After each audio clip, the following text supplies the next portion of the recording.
Bismillahirrahmanirrahim. Assalamualaikum warahmatullahi wabarakatuh.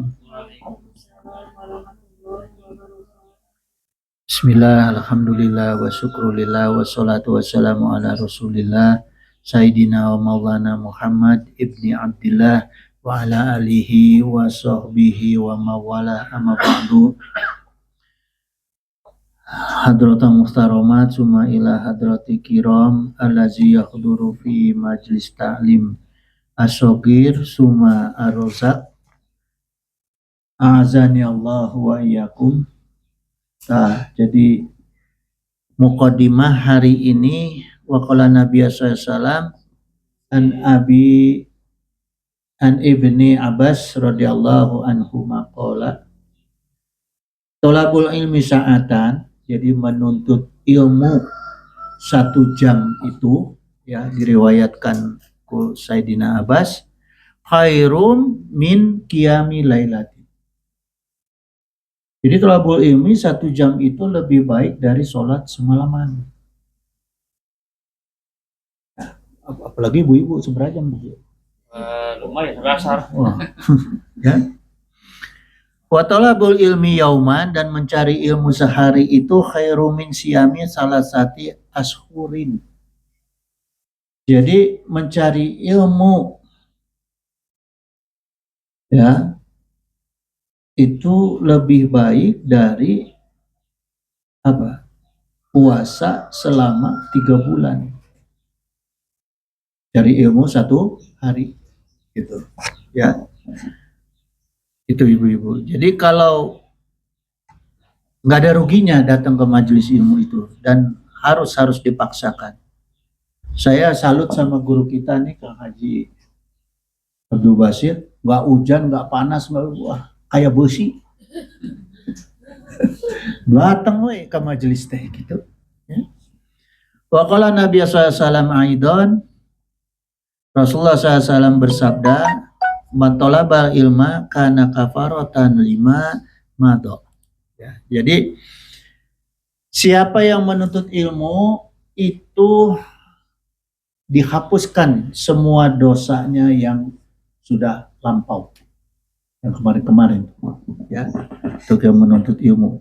Nah, ini sebagai muqaddimah kita hari ini, majelis kita hari ini. Pentingnya ilmu dan jangan ditinggalkan ya. Ayo umahat, sekarang kita masuk ke kajian seterusnya mengenai hikmah diwajibkannya puasa Ramadan. Jadi Al-Quran ini menjelaskan bahwa Allah, ini saya ambil yang paling dasar dulu, hikmah ya. Hikmah itu artinya jerokna, yang paling dasar ya.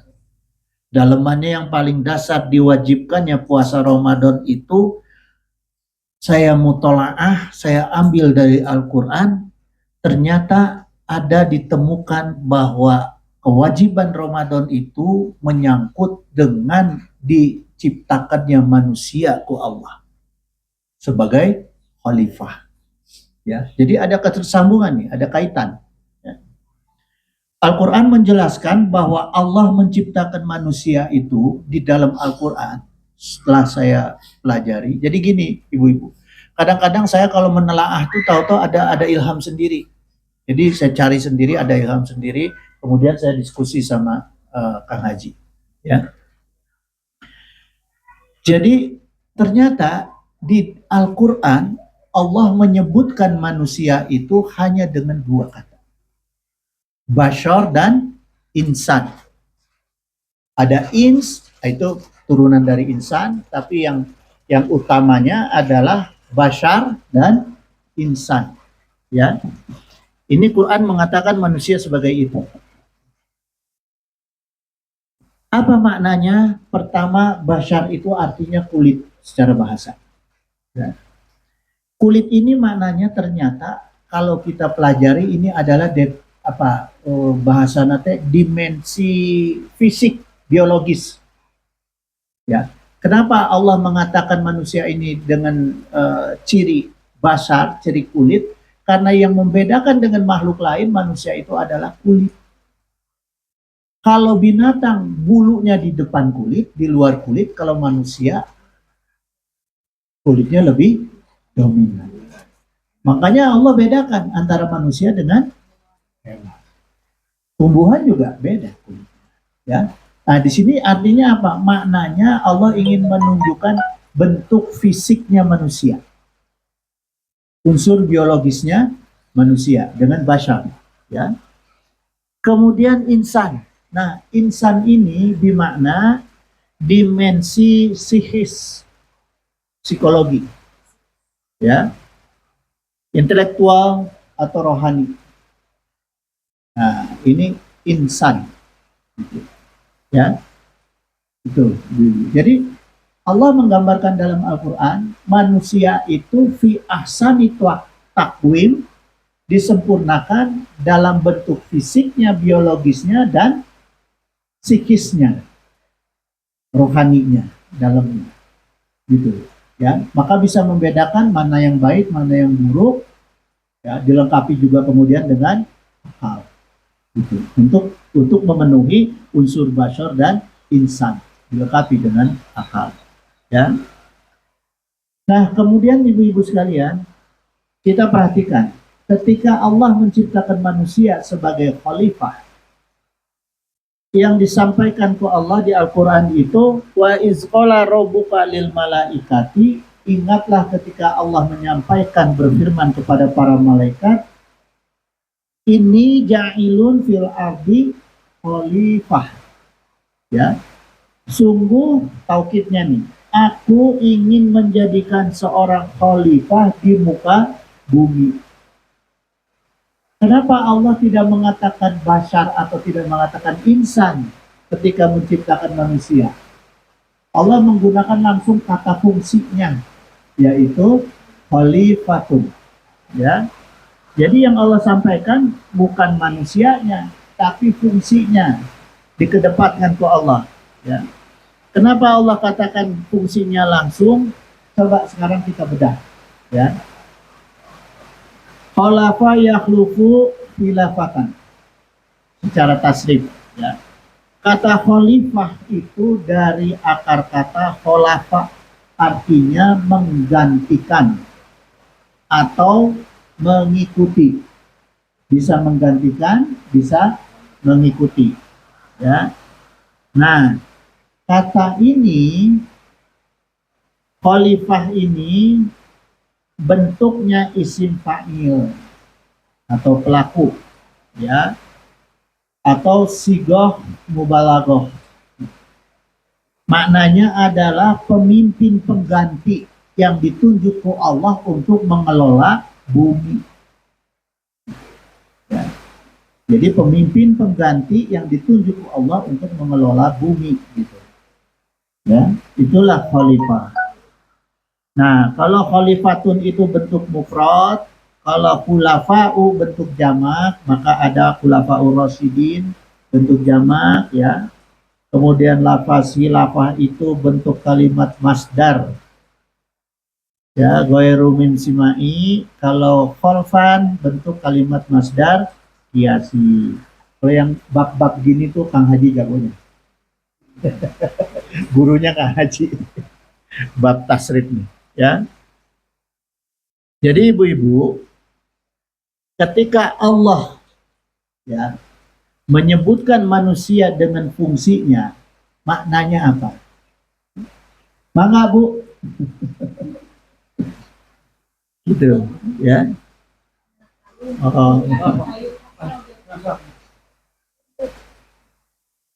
Ya.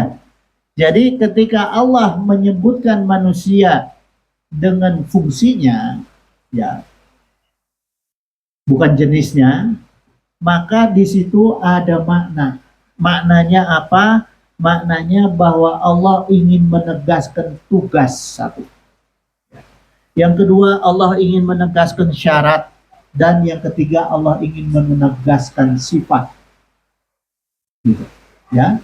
Jadi Allah katakan khalifatun. Khalifatun itu maknanya kepada tugasnya sebagai khalifah, kepada syaratnya sebagai khalifah, dan sifatnya sebagai khalifah harus seperti apa. Ya, langsung seperti kita bangga, seperti kita yang terhormat kepada Bapak Presiden tidak disebutkan. Kadang-kadang seringnya tidak disebutkan namanya. Hadirin silakan berdiri misalnya. Ya, tapi langsung kepada fungsinya.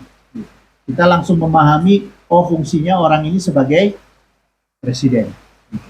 Ya, nah makanya Al-Quran juga menyampaikan seperti itu. Ketika pada fungsi itu langsung khalifah, tidak manusianya. Ya, seperti apa tugas, syarat, dan sifat manusia sebagai khalifah yang seharusnya Allah jelaskan dalam Quran surat Asy-Syadd ayat 26. Ya Daudu inna ja'alnaka khilafatan fil ardi. Allah memerintahkan kepada Nabiullah Daud alaihissalam, hai Daud, sungguh kami jadikan kamu sebagai khalifah. Ya, gitu. Jadi Allah juga tegaskan fungsinya, tugasnya, dan sifatnya sebagai khalifah di muka bumi. Ya.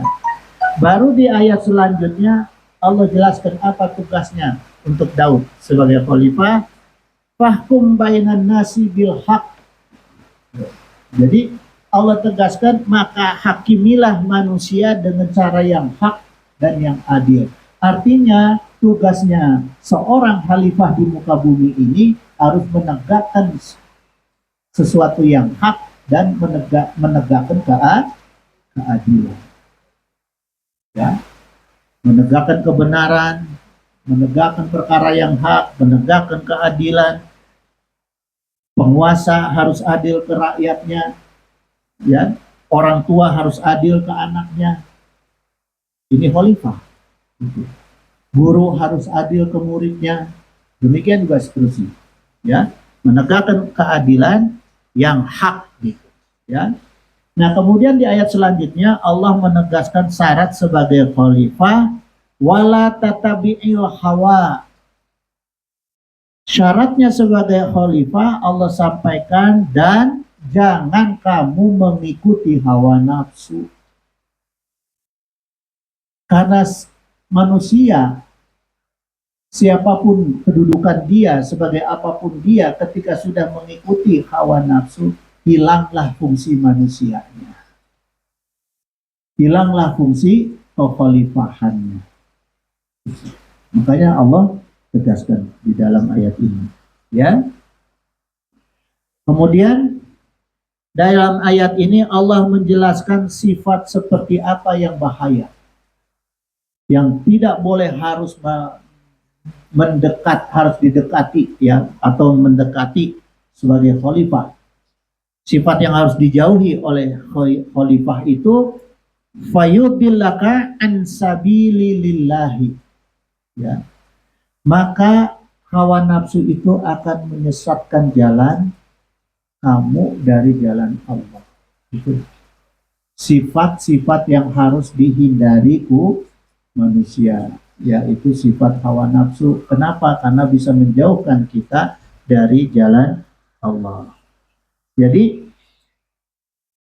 ibu-ibu, posisi i'rab kata khalifatun, ya, posisi i'rab dalam kata khalifatan, nah dalam ayat ini berkedudukan sebagai maf'ul bih. Nah ini kita mencoba membedah secara lughah, ya, setiap ayat-ayat Al-Quran. Jadi posisi i'rabnya berkedudukan sebagai khalifatun, ini sebagai maf'ul bih atau objek kedua. Maf'ul bih itu artinya objek kedua, ya, dari fi'il ja'alnaka. Kan kalimatnya tadi di depannya adalah ja'alnaka sebelum khalifatan. Artinya apa ja'alnaka? Kami yang menjadikan kamu. Jadi khalifah itu dijadikan Allah. Maka telaahnya, ya, dalam kaidah i'rab ini, ya, telaahnya bahwa manusia untuk bisa menjadi khalifah yang baik dan benar itu yang sesuai dengan tugas fungsinya, ya harus dekat dengan Allah. Gitu. Kata kuncinya itu, ya. Nah, tandanya Bu, tandanya maf'ul bih ini ada harokat akhirnya itu tanwin, fathah tanwin, khalifah tan, gitu. Ya. Nanti Kang Haji lah, ulah nyanyohan. Ya. Nah, kemudian ibu-ibu sekalian, arti objek kedua itu sangat bergantung kita kepada yang menjadikan kita, yaitu Allah. Ya, jadi kembali lagi manusia sangat bergantung dengan izin Allah dan kehendak Allah. Untuk apapun kita bergantung kepada iradah dan biiznillah. Ya, maka ketika kita menjalankan kehidupan kita mulai dari bangun sampai tidur harus selalu dekat dengan Allah. Minimal zikir dalam hati la ilaha illallah. Ya, gitu. Maka ibu-ibu, hapunten, pesan pentingnya dalam ayat ini kita maka penting harus mencari guru yang tidak mengikuti hawa nafsu, ya, dan dekat dengan Allah. Itu pertama. Kalau kita mau menjadi manusia yang tidak mengikuti hawa nafsu dan dekat sama Allah, tentunya gurunya juga harus orang yang tidak mengikuti hawa nafsu dan orang yang dekat dengan Allah. Ya, ulah nanaon fulus, jauhin aja lah. Gitu. Ya. Terus kedua, maka kita sebagai umat harus mau mencari pemimpin yang juga dekat dengan Allah. Ya, tidak hanya guru, tapi juga pemimpin harus orang-orang yang dekat dengan Allah dan menjauhi hawa nafsu. Minimal kontrol lah hawa nafsu. Ya. Kemudian yang ketiga, kita juga wajib mencari panutan yang tidak mengikuti hawa nafsu dan dekat dengan Allah. Ya. Maka ibu-ibu sekalian, jangan salah pilih. Baik itu pilih guru, pilih pemimpin, apalagi yang kita lihat, kita bisa merasakan bahwa orang ini tujuannya cuma uang atau kekuasaan, udahlah, pasti muridnya rusak, rakyatnya rusak. Nah, ini pedoman kita, ya, yang berkaitan dengan masalah kekhalifahan, ya. Nah, kemudian ibu-ibu sekalian, ini saya sedikit menyampaikan strategi, rumus, ya, bahwa ketika kita mentadabur Quran atau ketika kita menjadikan Quran sebagai sumber ilmu untuk diajarkan, ya, harus pakai ilmunya. Ilmunya apa? Ilmu lughahnya, balaghahnya, manteknya, ilmu Quran, tafsirnya, ya. Maka saya nggak sembarangan. Ibu-ibu boleh tanya nih langsung ke Kang Haji. Saya selalu diskusi sama beliau lewat WA. Saya nemuin ayat, pikiran saya apa, saya diskusi sama beliau. Ya, secara keilmuannya. Walaupun mungkin dasar idenya, dasar pemikirannya, kerangka pemikirannya dari kita, tapi ilmunya kan harus menunjang. Kalau enggak, saya nggak pakai pikiran saya. Ya. Nah, disitulah kita menelaah Al-Quran. Harus pakai ilmunya yang benar dan tepat. Kemudian harus cerdas memahami ayat-ayat Al-Quran dengan ilmunya. Kemudian juga tidak hanya itu, harus cerdas untuk menyampaikan Al-Quran. Ya. Nah, ini satu, Bu, yang saya pesankan kepada anak-anak saya itu, ya, kamu hidup ini perlu 3 langkah tepat. Langkah tepat dan benar. Pertama, kualitas. Orang itu harus selalu memahami, meningkatkan kualitasnya day by day-nya. Setiap hari harus meningkatkan selalu kualitas. Yang kedua, akseptabilitas. Akseptabilitas ini apa? Nah ini kecerdasan. Ya, kecerdasan bahwa kita tuh harus bisa diterima. Percuma kita punya kualitas yang baik, yang bagus, tapi nggak bisa diterima. Akan jadi mubazir kualitas kita. Nah, yang ketiga, ikhlas. Ikhlas inilah yang menuntun kita mendekatkan diri kepada Allah, sehingga Allah memberikan tuntunan kita dengan jalan-jalan yang diridhoi oleh Allah. Nah itu. Apa tadi? Kualitas, akseptabilitas, ikhlas. Itu pedoman hidup. Ya. Itu saya pesan benar ke anak-anak saya itu. Ya. Jadi maaf nih ibu-ibu kalau kedengarannya sepertinya sombong, tapi apa yang saya sampaikan ini ilmu, ya. Karena saya tadinya ragu-ragu menyampaikan ini, takut jatuhnya sombong, tapi saya pikir ini ilmu, ya. Kemudian sombong itu, al-kibar itu, setelah saya lihat hadisnya yang Rasulullah tegaskan ini mengenai definisi sombong itu, pertama batorul haq, menolak kebenaran, itu sombong. Yang kedua adalah gomtun nas, yang meremehkan manusia. Tapi kalau ilmu itu tidak ke situ, ya nggak ada sombong. Ilmu harus berani kita terangan. Bahkan seperti gini, kalau di luar majelis saya harus betul basah, nggak boleh saya natap ibu di luar majelis. Tapi ini kepentingan ilmu boleh. Gitu. Kepentingan transaksi boleh. Ada 7 kepentingan boleh bertatapan. Ya, itu ibu-ibu. Ini jadi memang inilah ilmu ya yang memang harus kita pahami bersama. Gitu.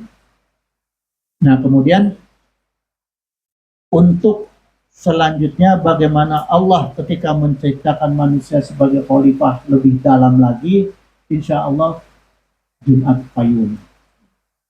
Karena udah ada yang manggil-manggil cacing di perut. Aina orang tuang heula engke selanjutnya saya sikang haji ya. Nuhun. Innahu sami'un qaribun mujibud da'wat wa yaqdi hajat. Wassalamualaikum warahmatullahi wabarakatuh.